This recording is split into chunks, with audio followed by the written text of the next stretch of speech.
अस्सलाम वालेकुम।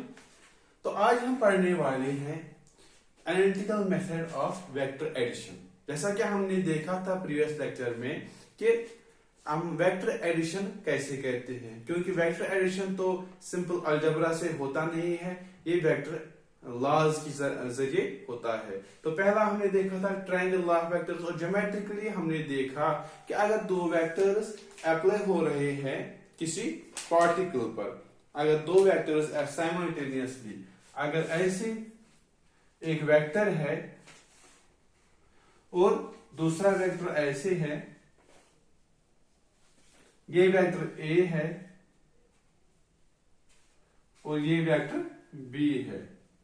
अगर दो वेक्टर्स अप्लाई हो रहे हैं किसी पार्टिकल पर साइमल्टेनियसली, तो अब हम कैसे देखेंगे कि रिजल्टेंट या इन दोनों का नेट इफेक्ट क्या होगा उस पार्टिकल पर। तो वो हम देखेंगे, हमें देखना है रिजल्टेंट इन दोनों का, रिजल्टेंट इन दोनों का। तो पहले हमने देखा था कि हमें कैसे देखेंगे, हम पहले इनको ज्वाइन करेंगे, वो कैसे करेंगे, हमें पहले का हेड लेना है, उसको कोइंसाइड करना है दूसरे की टेल के साथ, दैट मींस हम लेंगे वेक्टर ऐसे, वेक्टर ए, और इसको ज्वाइन करेंगे इसकी टेल के साथ, ये है वेक्टर बी। तो हमने इसके हेड को कोइंसाइड किया बी की टेल के साथ, तो हमें बोल रहा है triangle law of vectors, if we have two vectors which are applying on a particle simultaneously and the two vectors are represented by two sides of a triangle, तो हमें क्या है, दो वेक्टर्स है जो रिप्रेजेंट हो रहे हैं by two sides of A triangle, लेकिन इसका मैग्नीट्यूड भी रिप्रेजेंट कर रहा है यही, और डायरेक्शन भी।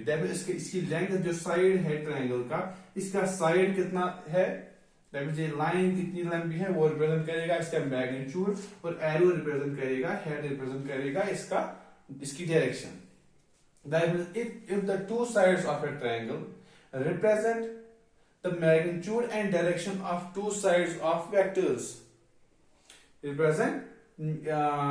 magnitude and direction of two vectors, तो taken in order, मगर ये दो sides हमें order में होनी चाहिए। The order means इसका head coincide होना चाहिए दूसरे की tail के साथ, वो उसको बोलते हैं in order। Then the resultant vector will be the third side of a triangle, जो third side of triangle बनेगा taken in opposite order, लेकिन जो थर्ड साइड है ये अपोजिट ऑर्डर में है लेना। अगर मैं डालूंगा यहां से इसको रिजल्टेंट का टेल कोइंसाइड करूंगा मैं इसके हेड के साथ, तो वो बनेगा इन ऑर्डर, लेकिन हमें क्या लेना है, इन अपोजिट ऑर्डर। दैट मींस हमें लूंगा ऐसे,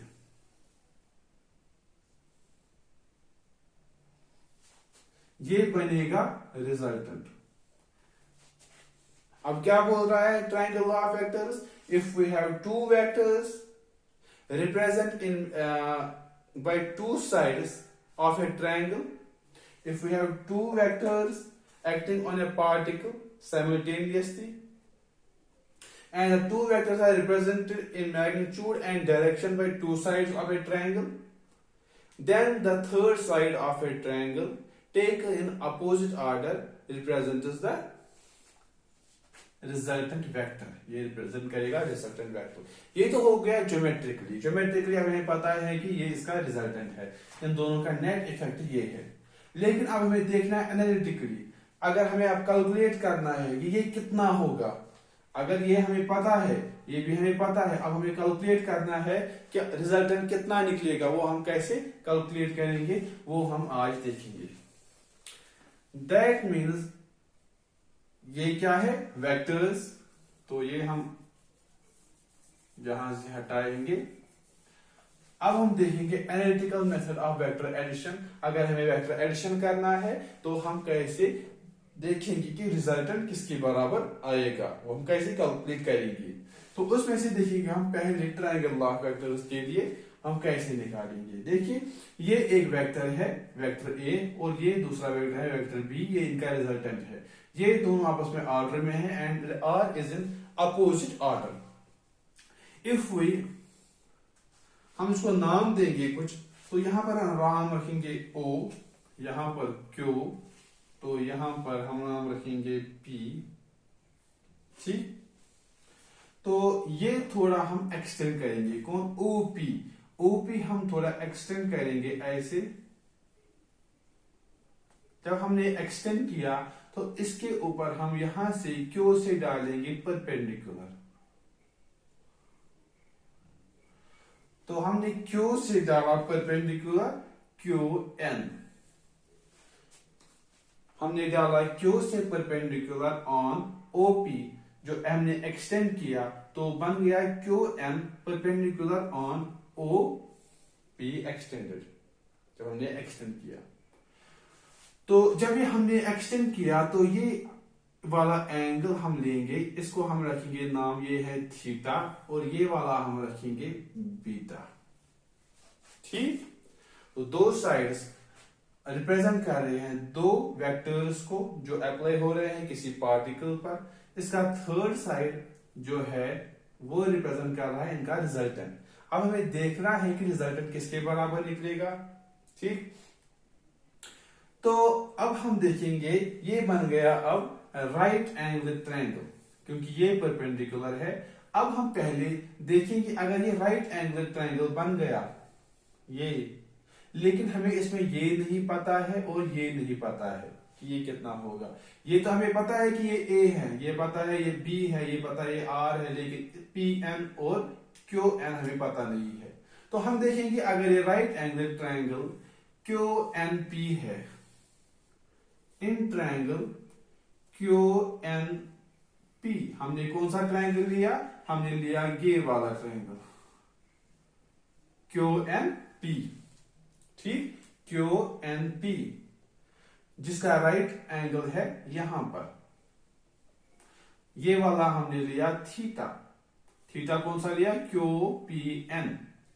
तो इसमें से हम देखेंगे cos of theta. cos of theta किसके बराबर होता है, cos ऑफ थीटा होता है बराबर base divide by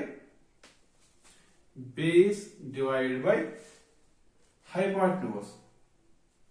base divide by hypotenuse होता है बराबर, ये आपको पता है, आपने पढ़ा होगा।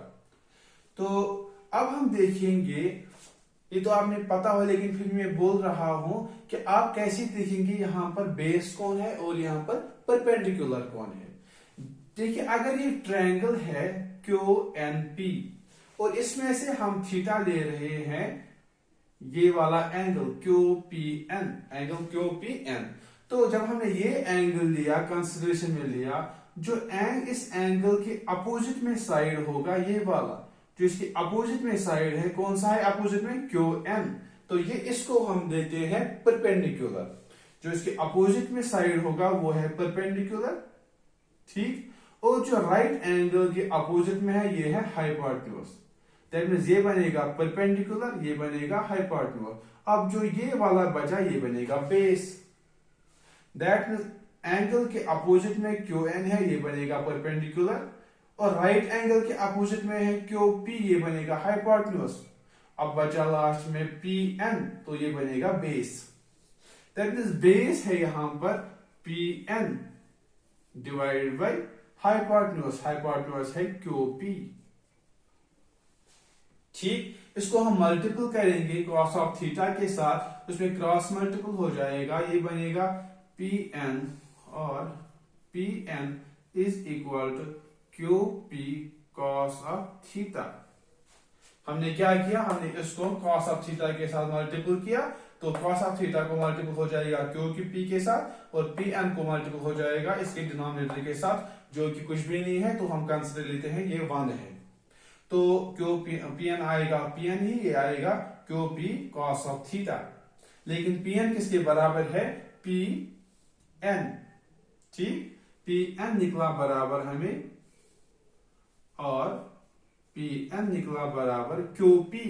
QP क्या है, QP है B, ये वेक्टर B है, ये वेक्टर B है।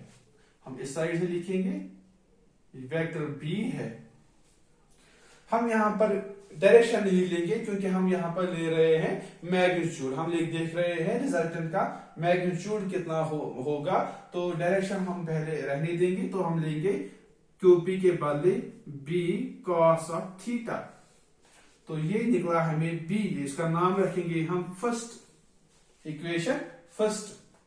ठीक, इसके बाद हम लेंगे इसी ट्रायंगल में हम लेंगे कौन सा ट्रायंगल, क्यू एन पी। इसमें हम लेंगे, अब पहले लिया हमने कॉस ऑफ थीटा, उसमें निकला हमें पी एन, ये वाला। अब हमें लेना है क्यू एन निकालना है, वो कैसे निकलेगा, वो निकलेगा हमें साइन के जरिए।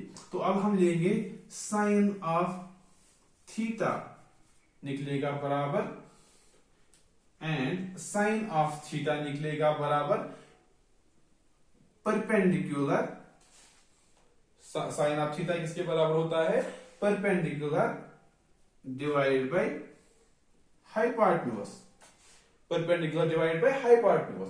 परपेंडिकुलर कौन सा है यहाँ पर, परपेंडिकुलर है यहाँ पर एंगल ये है, इसकी अपोजिट में ये है, तो परपेंडिकुलर है Q N divide by hypotenuse, hypotenuse है यहाँ पर क्यू पी,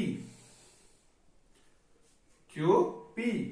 ठीक, तो हम इसको मल्टीपल करेंगे तो ये निकलेगा यहां पर, इसको जब मल्टीपल करेंगे इसके साथ और इसको करेंगे इसके डिनोमिनेटर के साथ, और we can say Q N निकलेगा बराबर Q P sine of theta, और क्यू एन निकला हमें बराबर, क्यू पी किसके बराबर है, क्यू पी ये है बराबर बी, तो ये निकला बी साइन ऑफ थीटा।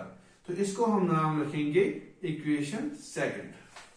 हमने क्या निकाला, हमने पहले ट्रायंगल था जिसमें हमने दो वेक्टर्स रिप्रेजेंट कर रहा है इसके दो साइड्स, तो तीसरा हमने लिया जो रिप्रेजेंट कर रहा है इसका रिजल्टेंट। अब हमें देखना है कि इसका मैग्नीट्यूड क्या होगा, इस रिजल्टेंट का मैग्नीट्यूड क्या होगा। तो देखने के लिए हमें क्या करना है, हमें पहले इसको राइट एंगल ट्रायंगल बनाना है। जब हमने राइट एंगल ट्रायंगल बनाया, लेकिन इसमें से हमें क्यू एन और पी एन पता नहीं है ये क्या है, तो इसलिए हमने Q N in terms of B निकाला और P N in terms of B निकाला, जो कि यहां पर है क्यू एन पी एन निकाला इन टर्म्स ऑफ बी और क्यू एन निकाला इन टर्म्स ऑफ बी। जब ये दोनों हमें निकला तो अब हम देखेंगे यहां पर,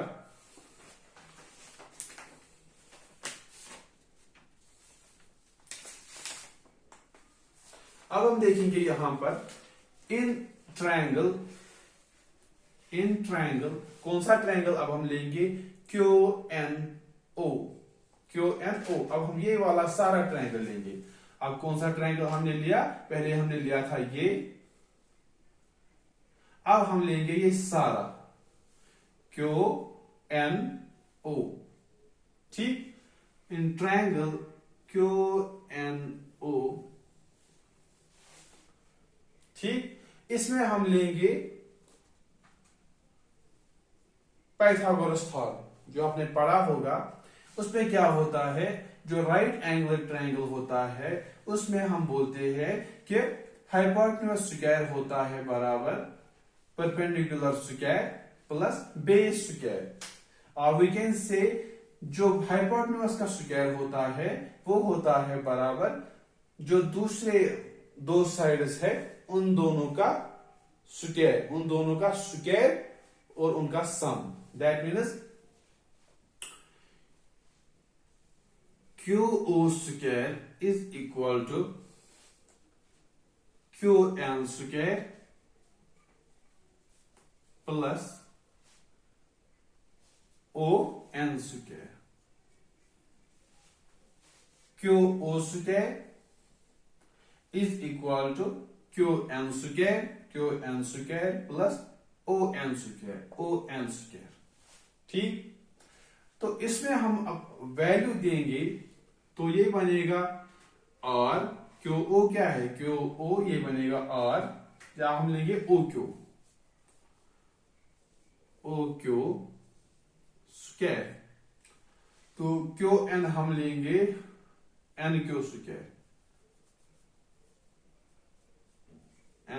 स्क्वायर और ये है ON स्क्वायर। ठीक, तो ये बनेगा ओ क्यू स्क्वायर, ये किसके बराबर होता है आर, तो ये बनेगा R square is equal to N Q square, तो ये है एन क्यू स्क्वायर, ये बनेगा एन क्यू स्क्वायर किसके बराबर है एन क्यू स्क्वायर, तो ये बनेगा B sine of theta, B sine of theta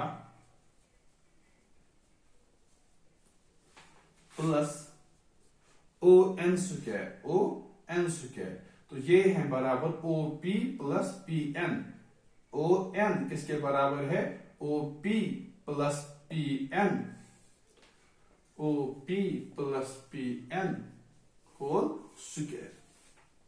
ठीक, तो इसमें से हम क्या करेंगे, हम इसको वैल्यू पुट करेंगे, ये क्या है बी साइन ऑफ थीटा, लेकिन ये स्क्वायर है, तो ये square B square sine square of theta plus ये क्या है ओपी, ओपी किसके बराबर है ओपी, ये है ए के बराबर, तो ये बनेगा A plus P N, P N किसके बराबर है पी एन है बराबर Q P cos of theta, Q P cos of theta, और वो है बराबर B cos of theta, B cos of theta, तो ये बनेगा इसका स्क्वायर, क्योंकि हमने वैल्यू पुट किया ओपी और पी एन का, इस पे है ऊपर स्क्वायर, वही आएगा ऊपर स्क्वायर, और आर स्क्वायर आएगा बराबर B square sine square of theta plus, इसको हम बनाएंगे equation A plus B whole square, जो आपने पढ़ी होगी इक्वेशन, तो वो बनेगा इसका स्क्वायर प्लस इसका square plus twice this into this, that mean ये बनेगा A square plus B square, B आएगा B square cos square of theta plus twice, plus आएगा twice A B cos of theta, इन दोनों का multiple, और वो ट्वाइस होता है, ट्वाइस ऑफ इन दोनों का मल्टीपल, तो वो आएगा बराबर, हम क्या करेंगे बी स्क्वायर हम लेंगे इसमें और इसमें कॉमन, देखिए हमने क्या किया, हमने वैल्यू सिंपली पुट किए, तो ये बन गया A plus B whole square, हमने इसको सॉल्व किया A square plus B square plus twice A B का ट्वाइस ए बी, तो यही होता है,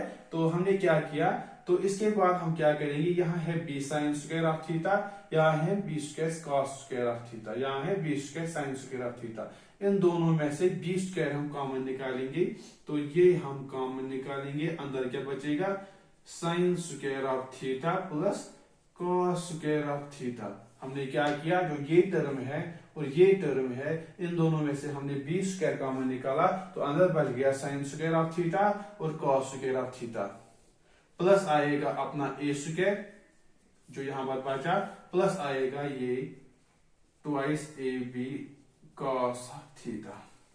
ठीक, तो sine square of theta plus cos square of theta आपको पता है अलजेब्रा में, तो ट्रिग्नोमेट्री में आपने पढ़ा होगा, ये होता है बराबर 1, ये होता है बराबर 1, और we can say R square आएगा बराबर बी स्क्वायर, ये आ गया बराबर 1 plus A square plus twice A B cos of theta. तो अब जो ये स्क्वायर है, स्क्वायर हम इस साइड में लेंगे तो हम आर निकालेंगे और स्क्वायर लेंगे इस साइड में, जब ये स्क्वायर उस साइड में जाएगा तो 1 ये बनेगा 2 बनेगा 1/2, तो ये बनेगा रेज्ड पावर 1/2, और रेज्ड पावर 1/2 का मतलब होता है स्क्वायर रूट, आर बनेगा अंडर रूट ऑफ, पहले हम लेंगे ए स्क्वायर फिर बी स्क्वायर इन ऑर्डर लिखेंगे plus twice A B cos of theta, तो ये हमें निकला मैग्नीट्यूड ऑफ आर, ये हमें निकला मैग्नीट्यूड ऑफ आर, जो ये रिजल्टेंट था, जो हमने जो इस ट्रायंगल लॉ ऑफ वेक्टर्स के जरिए रिजल्टेंट देखा था, उस रिजल्टेंट का मैग्नीट्यूड क्या होगा, उसका मैग्नीट्यूड होगा अंडर रूट ऑफ जो पहला वेक्टर है उसका स्क्वायर प्लस जो दूसरा वेक्टर है उसका स्क्वायर प्लस ट्वाइस ऑफ इन दोनों का मल्टीपल और cos of theta, cos of theta.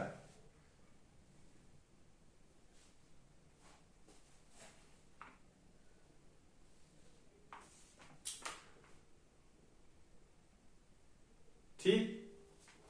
तो इसके बाद हम देखेंगे यहां पर कि इसके बाद हम देखेंगे, अब तो हमने मैग्नीट्यूड निकाला, अब हम देखेंगे डायरेक्शन क्या होगी इसकी। अब हम देखेंगे डायरेक्शन क्या होगी इसकी। तो डायरेक्शन हम देखेंगे यहां पर, डायरेक्शन ऑफ आर देखेंगे हम। हमने मैग्नीट्यूड तो देखा कि ये कितना है, लेकिन डायरेक्शन देखेंगे हम। अगर हम देखेंगे ये इसके साथ कितना एंगल बना रहा है, ये इसके साथ कौन कितना एंगल बना रहा है, उसका मतलब ये है कि ये इसके साथ जितना एंगल बनाएगा, अगर वो हमें निकला पता चला, तो उसका मतलब हमें पता चलेगा कि इसकी डायरेक्शन क्या है। दैट मीन्स हमें निकालना है इसका ये बीटा, इसका बीटा अगर पता चलेगा तो हमें पता चलेगा इसकी डायरेक्शन क्या है। और या हम बोलेंगे tan ऑफ बीटा हमें निकालना है। तो डायरेक्शन निकालने के लिए हम देखेंगे tan ऑफ बीटा होता है बराबर परपेंडिकुलर डिवाइडेड बाई बेस। तो वो आएगा बराबर, परपेंडिकुलर कौन सा है, QN, परपेंडिकुलर है QN डिवाइडेड बाई बेस क्या है, बेस है OP plus PN, OP plus PN। तो ये आएगा OQ किसके बराबर है, OQ है बराबर, हमने यहां पर निकाला था कहीं पर QN, सॉरी QN है यहां पर, QN है बराबर D sine of theta divide by OP, OP क्या है A प्लस PN, PN क्या है B cos ऑफ थीटा। तो ये हमें निकली इसकी डायरेक्शन, ये हमें निकली इसकी डायरेक्शन। तो इसकी डायरेक्शन क्या है, तो वो देखने के लिए हम निकालते हैं tan of beta is equal to B sine of theta divide by A plus B cos of theta. That means जो सेकंड वेक्टर है उसका वो और उसका साइन ऑफ थीटा मल्टीपल में डिवाइड बाई पहला वेक्टर प्लस दूसरा cos ऑफ थीटा। और मैग्नीट्यूड पहला वेक्टर का होल स्क्वायर प्लस दूसरे वेक्टर का whole square plus twice of दोनों वेक्टर्स का मल्टीपल cos ऑफ थीटा। तो इसी के साथ हमने अब आज समझ लिया कि हम कैसे निकालेंगे मैग्नीट्यूड ऑफ रिजल्टेंट वेक्टर और उसकी डायरेक्शन। तो आपको ये रिजल्ट